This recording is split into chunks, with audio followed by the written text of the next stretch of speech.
Hello ladies and gentlemen, I'm Crypto Nobes. In today's video we're going to be talking about big things to do with Chainlink as well as a few things to do with Bitcoin. So if you like anything I bring to you, a like, a subscribe or sharing the video does really help my channel out. To celebrate hitting 1,000 subscribers, on Saturday the 20th of June we're going to be giving away a Ledger Nano S or $70 worth of cryptocurrency. So if you want to be entered to that, just make sure you're subscribed, like the video and leave a comment down below saying anything pretty much. With that, let's jump straight into the video. So if we take a look at the current market cap, it is currently at $264 billion, and if we scroll down to Chainlink, it's currently at $3.97. It has had a bit of a downtrend, but the whole entire market has had a downtrend, including Bitcoin had about a 5% dip, so normally the rest of the market will follow in those cases, but Chainlink, apart from that, it is showing overall in the 90-day chart still very up, still looking very stable in my opinion. It is one of the most attractive charts in the whole game in my opinion. That's this chart from the whole point. Very attractive again in my opinion. I want to show you this article quickly. It's big news between Chainlink and Kyber token. Chainlink's price oracles dominate DeFi data feeds amid Kyber swap integration. Chainlink's price oracles are quickly emerging as the industry standard data source for the DeFi sector, with the top project, Kyber Network, integrating the price feeds for its token swap. Chainlink's price oracles are continuing to see widespread adoption among decentralized finance or DeFi protocols, with Kyber Network integrating the price feeds on its Kyber Swap token swap service on June 12th. Kyber Swap is at least the third DeFi platform to integrate Chainlink's price data this month, signposting Chainlink's increasing dominance over the niche market. Price references displayed for token swaps on the platform now derive from both Kyber Network's native feeds and Chainlink's oracles. So basically what this is these two have teamed up, so it's another partnership for Chainlink. They are absolutely smashing it in my opinion at the moment, and when this does come into play, which I'm going to explain later in the video why I'm almost certain that cryptocurrency is going to come into play, hopefully as long as things go as planned, Chainlink will be one of the standout cryptocurrencies in my opinion. They've added more partnerships. It's just they've got Google on their side, they have Zilliqa, they have Bido, they have so many other big names, Tezos with them, and now Kyber Swap. It's just massive gains from Chainlink, considering they've only been around for about a year and a little bit. I think it was their 1 year anniversary a couple weeks ago. So for the fact that they are doing the moves that they are doing so quickly and teaming up with the people they are teaming up with, it is absolutely incredible to see as a Chainlink holder, and I'm sure you guys as Chainlink holders, some of you Chainlink holders, you will be very happy to see more good news coming into the Chainlink space, and for what's happening in the future, what seems like it's going to be happening in the future, it's just very big in my opinion. Now, the next thing I want to show you, it's a documentary. I'm not obviously going to play it, but if you guys like any documentaries at all, or you guys are interested in documentaries, I'd highly recommend watching this. I watched this last night, and I was so interested in from the minute it started, because it explains everything. It explains everything wrong with the current system, everything wrong with bankers and people stealing, etc. It just explains absolutely everything, and it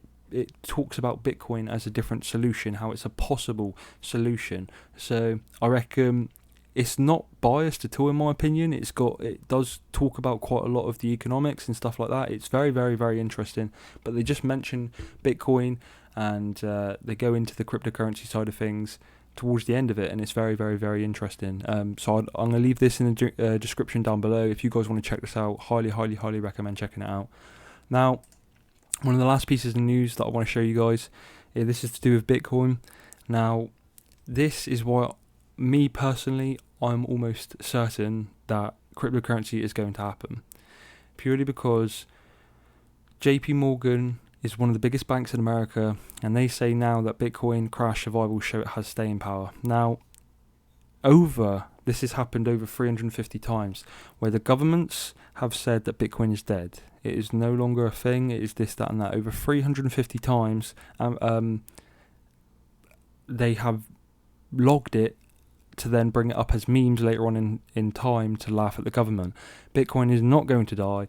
And now that JP Morgan have done a U-turn on what they were saying about Bitcoin, they've always said Bitcoin's this, Bitcoin's bad, Bitcoin's that, and now they are saying that it has staying power, which it is absolutely massive news in my opinion, and it just shows how a little bit more patience from all of us, it could change our lives forever.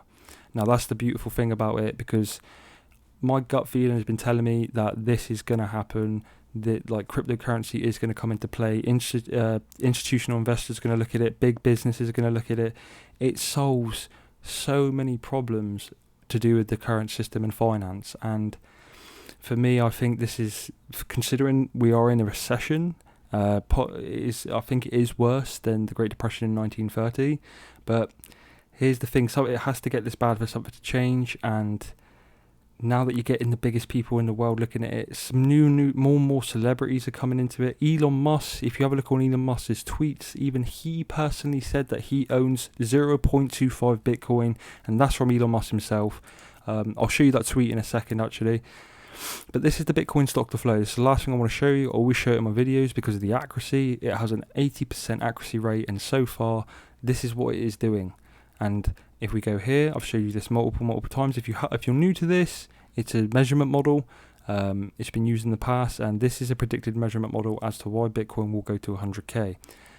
By the end of the year, Bitcoin is predicted to be 20k, and then by mid next year, Bitcoin will supposedly be 100k. I'm pretty confident of that happening because the stability is, everything's pointing towards effectively a crypto revolution. It's just big news in my opinion for the whole crypto space. Yes, it is down at the moment, but if you've been in this crypto space for a while, you will understand that this happens almost all the time. The volatility of cryptocurrency is famous for its volatility. It constantly goes up, constantly goes down, but if you're focused on the price, it's that's the problem. Yes, the price is the main attractive point, but for Bitcoin, it's the level of growth that it has. Obviously, the prices are different, but if people actually use it, and in miners, etc., the growth of it is unbelievable. So you're just going to keep on seeing these big gains, in my opinion, in the future. All we have to do is just be patient, and this next bull run that will happen is going to make all of these cryptocurrencies that are legitimate, it is going to make them fly. And there is history, there's clear history of that happening in the past on more than 2 occasions, so all history has to do is repeat itself a third time. I'm just quickly going to show you that tweet from Elon Musk just to prove that it's not a lie, that he does own Bitcoin, and then that'll be the end of the video. So here it is, ladies and gentlemen, the last part of the video. J.K. Rowling, now the author of Harry Potter, all the Harry Potter books, famously, she tweeted saying, "I don't think I trust this," and it was about Bitcoin. Wizards still need to trust Gringotts Bank. Bitcoin fixes this, and she said, "I don't think I trust this." People are now explaining what Bitcoin means to me, and she says she gets it, I think, but she still thinks it's a risk. And then Elon Musk said, pretty much, although massive currency issuance by central banks is making Bitcoin internet money look solid by comparison. And then he says, "I still only own 0.25 Bitcoin, by the way." And then obviously down in the comments, everyone is absolutely losing it, the fact that Elon Musk owns some Bitcoin. So ladies and gentlemen, that's the video I had for you today. If you liked anything I bring to you, a like, a subscribe, or sharing the video always really helps my channel out. Don't forget about the Legend Nano S giveaway on Saturday the 20th of June. If you want to be entered, like, subscribe, and comment on any of my next 4 videos to be entered for the giveaway. Best of luck, everyone. Peace.